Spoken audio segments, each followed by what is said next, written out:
24 మధ్యన ఒక ఐటీ మంత్రిని ఎట్లా ట్రోల్ చేశారో ప్రజలందరూ కూడా చూశారు. ఒక ప్రశ్న అడిగితే దానికి కోడి గుడ్డు గుడ్డు కోడి అన్నాడు. ఇప్పుడు ఆయనకి ఏ అర్హత ఉందండి? ఆయనకి అసలు డేటా సెంటర్ అంటే ఏంటో తెలుసా? విచిత్రం ఏంటంటే ఒక ఐటీ సంస్థ ఆయన అడిగింది, సార్ మాకు ఇప్పుడు కొంచెం దూరం ఉన్నాం, పబ్లిక్ ట్రాన్స్పోర్టేషన్ లేదు, పబ్లిక్ ట్రాన్స్పోర్టేషన్ వేయండి అంటే బస్సులు వేయండి అని కోరారు. అది కూడా ఆయన చేయలేకపోయాడు boss. He couldn't do that. 2 years వాళ్ళు అడిగితే అది చేయలేకపోయాడు ఆయన. ఇది కాదు ఈ ఛాలెంజ్లు, లేకపోతే వెటకారంగా మాట్లాడడం. నేను వెటకారంగా మాట్లాడడం మొదలు పెడితే వాళ్ళు నువ్వు ఎక్కడో ఊరేసుకుని సావాలి. ఏం వచ్చేస్తుంది? నన్ను గుడ్డు గుడ్డు గుడ్డు అంటున్నావు, నేను పప్పు పప్పు పప్పు అంట. ఏమొస్తుంది? జనానికి ఏమైనా వస్తుందా?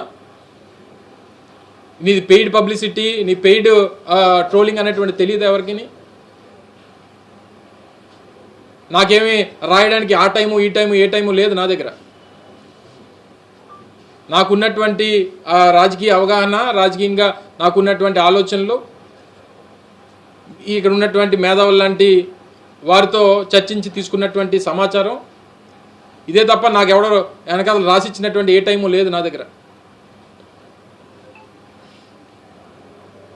వర్ధంతికి జయంతికి తేడా తెలియనట్టు నువ్వు కూడా మాట్లాడేస్తే నీ గురించి. అందుకనే నేను ట్రోలింగ్లో నేను కాదు, నువ్వు జాతిపితవి. నువ్వు